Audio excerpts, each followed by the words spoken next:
नमस्ते। थर्ड आई में आपका स्वागत है। तो मोदी जी तो चौतरफा गिर गए इसलिए गए कि हम सब लोगों को इस समय बिल्कुल स्पष्ट है, हमको नहीं, देश को स्पष्ट है कि मोदी जी, अब वो शब्द को दूसरे तरह से, क्योंकि मुहावरा बहुत अच्छा नहीं, कहीं मुंह दिखाने के लायक नहीं है। मोदी जी कभी इधर भाग रहे हैं, उधर भाग रहे हैं, पार्लियामेंट आ नहीं रहे हैं, ट्रंप से मिलने से कतरा रहे हैं, राहुल गांधी के सामने नहीं पड़ रहे हैं और धीरे से भग गए हैं मलेशिया। मोदी जी गिर गए हैं, ये मैं इसलिए कह रहा हूं कि दो तीन चीजें मैं स्पष्ट करूंगा।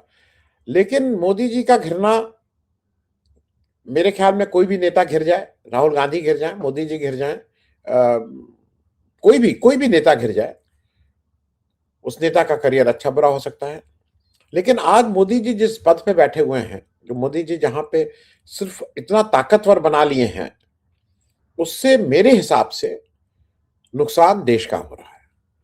ये मोदी जी के घिरने की बात नहीं है, मोदी जी के सही और गलत की बात नहीं है, नुकसान की बात है। और मेरे ख्याल में इस पूरे अगर बैलेंस शीट है, उसमें कहीं ना कहीं उसका जो मूल्य है वो हमारा देश चुका रहा है। शुरुआत से करते हैं एक एक करके। जनरल नरवाने ने जो प्रश्न उठाए, अभी ये भूल जाइए कि राहुल गांधी ने उसको उठाया, पार्लियामेंट में उठाने दिए, नहीं उठाने दिए, आज नहीं उठाने देंगे, कल नहीं उठाने देंगे। किताब बाहर आ गई है, किताब के पीडीएफ सबके पास है, मेरे पास भी किताब का पीडीएफ है, किताब की ई बुक है, सब जगह अवेलेबल है, लोग पढ़ रहे हैं। और जब आप पढ़ रहे हैं तो उसमें से जो बात राहुल गांधी उस दिन कह रहे हैं वो बहुत छोटा उसका है। इस तरह के कम से कम बीसियों प्रश्न भारत के पॉलिटिकल लीडरशिप के ऊपर प्रश्न चिन्ह, छोटा मोटा नहीं, बड़ा प्रश्न चिन्ह खड़ा कर रही है कि भाई साहब ये कर क्या रहे हैं, are they fit to govern this country. कुछ चीजें जैसे जनरल नरवाने की, जब आप लार्जर बात कर रहे हैं उस किताब की, उन्होंने मेरे हिसाब से एक एक फौज का आदमी, और जिसको ये समझ में आए कि मेरे राष्ट्र के लोगों को ये जानना जरूरी है कि आप आज कहां खड़े हैं, कैसे घिरे हुए हैं। देखिए, उन्होंने बात की कही है इंडिया चाइना बॉर्डर की, उन्होंने बात की है। ये समझना हम सब लोगों के लिए जरूरी है कि इंडिया चाइना बॉर्डर और इंडिया पाकिस्तान बॉर्डर और इंडिया बांग्लादेश बॉर्डर, ये सब बॉर्डर अलग अलग हैं और इनका ट्रीटमेंट अलग अलग है। कहीं पे बॉर्डर डिफाइंड है, कहीं पे बॉर्डर डिफाइंड नहीं है। हमारा पूरा चाइना से जो बॉर्डर है, पूरा पाकिस्तान बॉर्डर सिर्फ कश्मीर में आके वो हम उसको लाइन ऑफ कंट्रोल बोलते हैं, लेकिन बाकी जगह हमारे हमारे बॉर्डर्स डिफाइंड है। ये मेरा हिस्सा, ये तुम्हारा हिस्सा, ये मेरा हिस्सा, ये तुम्हारा हिस्सा। चीन के साथ हमारा कोई बॉर्डर आज तक डिफाइंड नहीं है। It is line of actual control, कौन कहां खड़ा है, कौन कैसे, कुछ इस तरह की बात होती है, एलओएसी। और इसमें किसका ये हिस्सा, किसका वो हिस्सा, ये सब्जेक्टिव है आज भी। तो इसलिए इंडिया चाइना बॉर्डर हमारे लिए बहुत अहम है, बाकी बॉर्डर जैसे उसको नहीं ट्रीट किया जा सकता। और इसीलिए फौज की जो एसओपी है, फौज की जो स्टैंडर्ड ऑपरेटिंग प्रोसीजर्स हैं, उस पर चाइना के लिए एक अलग तरह के प्रोसीजर बनाए गए हैं। और इसलिए चाइना पे जब मोदी जी चुप रहते हैं तो वो कहीं ना कहीं हमारी पूरी उस व्यवस्था को कमजोर कर रहे हैं जो देश की व्यवस्था है। मेरे एक दर्शक, आज मैं जब मैंने लाइव किया तो एक दर्शक का कहना यह है कि साहब वो जो गोल्डन आवर होता है ना, हार्ट अटैक होता है तो पहले 1 घंटे में अगर आपने कार्रवाई कर ली तो आदमी बच सकता है, बाद में डैमेज हो सकता है बचा ले जाए, लेकिन कुछ ना कुछ डैमेज हो जाएगा। वही बात 2.5 घंटे आपने लगाए इस बात को करने के लिए। अगर आप 2.5 घंटे पहले हाँ बोल दिए होते कि चलो हमारी तरफ से वॉर शुरू करो, तो उनकी हालत दूसरी होती। आप अनिर्णय की स्थिति में आपने वो जो 2.5 घंटा था, वो एडवांटेज इंडिया होने के बजाय वो एडवांटेज चीन किया। मैं अभी भी ये मानता हूं कि ये जानबूझ के आपने नहीं किया, यह आपका निकम्मापना है कि विदाउट रियलाइजिंग कि आपके निर्णय न लेने की स्थिति से चाइना का फायदा हो रहा है, ये काम हुआ है। तो एक तो स्पष्ट यह है कि इंडिया चाइना बॉर्डर में आप एज अ लीडरशिप आप फेल हो रहे हैं, आप नहीं समझ पा रहे हैं। दूसरा, जो बॉर्डर मीटिंग्स होती हैं उसको जनरल नरवाने ने उठाया है। बॉर्डर मीटिंग्स जो हुई इसके बाद, जब चाइना के साथ हमारा गलवान हुआ था, 9 बॉर्डर मीटिंग हुई। बॉर्डर मीटिंग्स में क्या होता है, भारत के कोर कमांडर, उधर के कोर कमांडर बैठ के एक तय करते हैं कि भाई ये चीजें हैं, इस पे हम लोग सहमत हुए, इस पे असहमत हुए, इस तरह की बातें होती हैं। यहां पे कौन आ गए? आपके चहेते एस जयशंकर का डिपार्टमेंट, विदेश मंत्रालय, ये जनरल नरवाने ने लिखा, उन्होंने कहा कि बिना एमईए, बिना विदेश मंत्रालय के रिप्रेजेंटेटिव के बॉर्डर मीटिंग की मिनट्स नहीं लिखे जाएंगे। तो पहले 8 या 9 मीटिंग के मिनट्स नहीं लिखे गए हैं, तो फिर मीटिंग किस बात की कर रहे थे? चाय समोसा कि मोमो, वहां चीनी मोमो खिलाते थे वो खाने के लिए। Why there was a meeting? आपने क्यों नहीं कहा कि मीटिंग ही नहीं होगी? ये कहना कि मीटिंग हो लेकिन बिना, चूंकि एमईए का नहीं है इसलिए उसके मिनट्स ना लिखे जाए, ये निकम्मेपन की निशानी है। Why you are not having a minutes of the meeting? ये हिंदुस्तान का कोर कमांडर उसको रिप्रेजेंट कर रहा है भाई, और आप वहां पे मिनट्स ही बनाने दे रहे हैं। इस पे भी देश आपसे जवाब मांगता है, और आपने उसको कमजोर किया है देश को। एक और बात, जब टैंक को देखिए, ये बार बार उस जनरल नरवाने ने बताया है और समझाने की कोशिश की है कि बॉर्डर पे कहीं पे भी गोलीबारी चलती रहती है। ये आप जम्मू जाइए, जम्मू के बॉर्डर पे जाइए, बीएसएफ वहां, मतलब हर जगह एक गोलीबारी है बॉर्डर पे। एक गोली आई, उधर से आई, 2 आदमी रास्ता भूल के उधर चले गए, वो इधर चले गए, वो चरवाहे इधर आ गए। लेकिन अगर आप टैंक लेके आ रहे हैं और टैंक को न्यूट्रलाइज करने के लिए आपको आर्टिलरी फायर होना है, तो अगर आर्टिलरी फायर हो रहा है तो it is going to be a full scale war. समझे मोदी जी? आप क्यों, जब जब आपके निर्णय की जरूरत थी, 56 इंच छाती की जरूरत थी, तो वो छाती तो 6 इंच की भी नहीं निकली।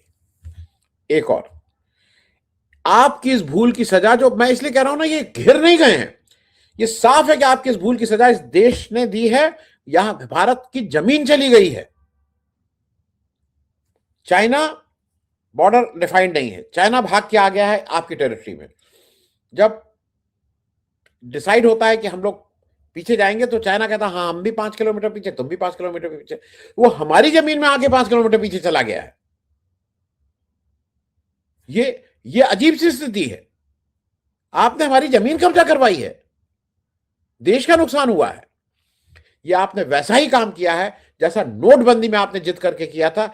एमएसएमई का नष्ट हुआ, नोटबंदी, जीएसटी आपने हड़बड़ाहट में की थी, एमएसएमई तबाह हुआ, देश का मैन्युफैक्चरिंग तबाह हुआ, और उसका प्राइस इस देश ने दिया है। मोदी जी आप क्या घिरे हैं? आप जो घिर गए हैं उससे देश का नुकसान हो रहा है। एप्स्टीन फाइल की बात कर लें। एप्स्टीन फाइल में ट्रंप रोज कहते हैं, आज ट्रंप ने फिर कहा है, वो एक 10 सेकंड का वीडियो है, देख लीजिए। Modi is a great man. That he loves Trump. Now, I don't know if the word love, I don't want you to take that any different. I don't want to destroy his political career, okay? Trump कह रहे हैं बार बार कि आपका वो political career नहीं खत्म करना चाहते हैं। इसका मतलब उनके पास कुछ इस तरह के साक्ष्य हैं जिससे आपको मालूम है कि आपका पॉलिटिकल करियर खत्म हो सकता है। और ये साक्ष्य कोई उसके हवाई जहाज की डील और इस तरह के नहीं है, जो बार बार वो इंडिकेट कर रहा है ये साक्ष्य और एप्स्टीन फाइल में कोई रिश्ता है। और आपकी मुंह पे चुप्पी, एप्स्टीन फाइल पे एक शब्द नहीं, ट्रंप की इस बात पे कि मैं उसका पॉलिटिकल करियर नहीं खराब करना चाहता हूं, बिल्कुल चुप्पी। क्यों नहीं दम है आपके कहने की? अगर है हिम्मत तो बोलो जो मेरा पॉलिटिकल करियर नहीं, देश मेरे पॉलिटिकल करियर से ज्यादा इंपॉर्टेंट है। बोलो जो तुम्हें कहना है, क्या मेरे बारे में जो पता है बोलो। आप इसका प्राइस क्या दिए? आपने इस प्राइस दिया है देश की ट्रेड डील करके, देश बेच दिया गया है। आप घिर क्या गए हैं? चौतरफा आपके घिरने की वजह से the price this country is paying. आपने एग्रीकल्चर को, मैन्युफैक्चरिंग को बिल्कुल बिल्कुल जिसको कहते हैं ना गिरवी रख दिया है अमेरिका के आगे, क्योंकि आपका कोई ऐसा है जिससे आपका करियर खत्म हो सकता है।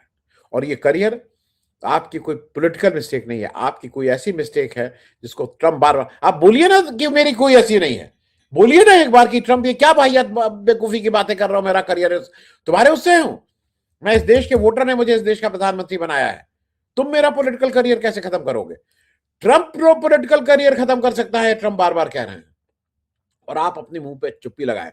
क्यों नहीं बीजेपी का कोई और, बीजेपी के नितिन नवीन क्यों नहीं बोलते हैं, अमित शाह क्यों नहीं बोलते हैं, राजनाथ सिंह क्यों नहीं बोलते हैं कि पॉलिटिकल करियर अगर खत्म है हिम्मत तो बोलो? क्योंकि दाल में काला है। और उसके प्राइस प्राइस क्या हो रहा है आज? अगर आप ध्यान से देखिए, ट्रेड डील के बाद भारत, आपको नहीं लग रहा है कि अमेरिका को उपनिवेश एक कॉलोनी बन के रह जाएगा जब ये ट्रेड डील पूरी तरह से इंप्लीमेंट हो जाएगी? एक और बात जो हम कह रहे हैं ना कि आप चारों तरफ से घिर गए हैं, लोकसभा आप आ नहीं रहे हैं, ट्रंप जहां जाएंगे वहां आप जाते नहीं हैं, ये गवर्नेंस की बात है। गवर्नेंस की बात यह है कि जो ओम बिरला कह रहे हैं कि लोकसभा के अंदर मुझे पक्की खबर थी कि प्रधानमंत्री के ऊपर हमला हो सकता था, तो किसकी जिम्मेदारी है? कौन जिम्मेदार है? ओम बिरला जिम्मेदार है ना लोकसभा के लिए, और बाहर सरकार जिम्मेदार है।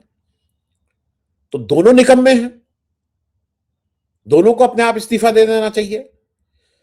ओम बिरला अगर ये कह रहे हैं, अगर एडमिट कर रहे हैं, वो खुद एडमिट कर रहे हैं कि यहां पे हमला हो सकता है, मैं उसका कुछ नहीं कर सकता हूं, तो ऐसे निकम्मे स्पीकर को अगर आप रख रहे हैं तो उसकी प्राइस कौन दे रहा है? Who is paying the price? राष्ट्र उसका मूल्य चुका रहा है। ओम बिरला जैसे निकम्मे स्पीकर को वहां रखने का, जो ये कह रहा है कि लोकसभा के अंदर हमला हो सकता है, इसलिए मैंने मना किया कि यहां मत आइए। आप फेस नहीं करना चाहते, आप बार बार एक चीज और जान लीजिए, जब आप किसी भी तरह से आपके ऊपर प्रश्न उठाया गया ना, राहुल गांधी ने क्या बोला? राहुल गांधी ने कहा ये आपके चरित्र को दर्शाता है, क्योंकि आप जब देश हित में, देश के लिए जिसको आपको चुना, हित छोड़ दीजिए, जो आपकी बेसिक ड्यूटी है, अगर आप उससे भाग रहे हैं तो देश उसका प्राइस पे कर रहा है। ये पूरी लोकतांत्रिक व्यवस्था पे हमला है। हमारा देश लोकतांत्रिक देश है, उसको अगर अमेरिका जैसा एक जो अपने को लोकतांत्रिक बोलता है, वो उस देश का अगर प्रेसिडेंट ये कह रहा है कि मैं उसका पॉलिटिकल करियर स्पॉइल कर सकता हूं, तो हमारे आपके वोट देने का क्या मतलब रह जाता है? कि अगर इनके पॉलिटिकल करियर की कुंजी ट्रंप के हाथ में है। ये गवर्नेंस का इशू है, आपके गवर्नेंस में मालूम ही नहीं क्या हो रहा है। पीयूष गोयल से जब अर्णब गोस्वामी इंटरव्यू कर रहे हैं, अर्णब गोस्वामी पूछ रहे हैं कि भाई रूस से आप क्यों नहीं तेल की बात पूछते हैं, कहते हैं जयशंकर जी बताएंगे। जयशंकर कहते हैं पीयूष गोयल बताएंगे। ये स्थिति है आपकी, बिल्कुल साइलेंट है। हरदीप पुरी ने एप्स्टीन के कहने पे एक वीसा किया था, उस पर क्यों नहीं जवाब आया है? क्यों नहीं हरदीप पुरी ने कहा कि नहीं मैंने इस तरह का कोई वीसा अलॉट नहीं किया था? यह बिल्कुल निहायत गलत बात है। जो मूल बात है और जिस वजह से आज हम सब लोग, जो भी जिसको भी देश, इस देश से प्रेम है, हो ये रहा है, घिर रहे हैं मोदी जी, मूल्य चुका रहा है देश। और किस तरह से मूल्य चुका रहा है? अमेरिका का उपनिवेश होके चाइना हमारे जमीन कर रहा है, वो लाल आंख क्या, वो मालूम नहीं क्या क्या दिखा रहा है, और हम अपनी दुम दबा के पीछे बैठे हुए हैं। हमारा उसको बोलने की हिम्मत नहीं है। हालांकि जयशंकर जी एक बार बोल चुके हैं कि वो बड़ा देश है, हम उसके साथ वो बड़ी इकॉनमी है, हम तो उसका कोई मुकाबला नहीं कर सकते हैं। लेकिन इस भाई मोदी जी फंसे, बचे, निकले ना निकले, लेकिन अगर इसका प्राइस देश पे कर रहा है तो ये एक गंभीर विषय है। और हमको, आपको, सबको एक बार सोचना चाहिए कि मोदी जी अच्छे हैं, ठीक है, हिंदू राष्ट्र बना देंगे, इसमें कोई मुसलमान नहीं रहेगा, उनके राइट्स नहीं रहेंगे, आरएसएस का झंडा रहेगा, भगवा रहेगा, मनुस्मृति हो जाएगी, सारी चीजें हो जाएंगी मोदी जी, लेकिन देश रहेगा तब ये सारी चीजें रह जाएंगे। आप ये जो एप्स्टीन फाइल और जनरल नरवाने की बातों से भाग रहे हैं, कहीं ना कहीं हमारा देश उससे कमजोर हो रहा है। थैंक यू सो मच, बहुत बहुत धन्यवाद।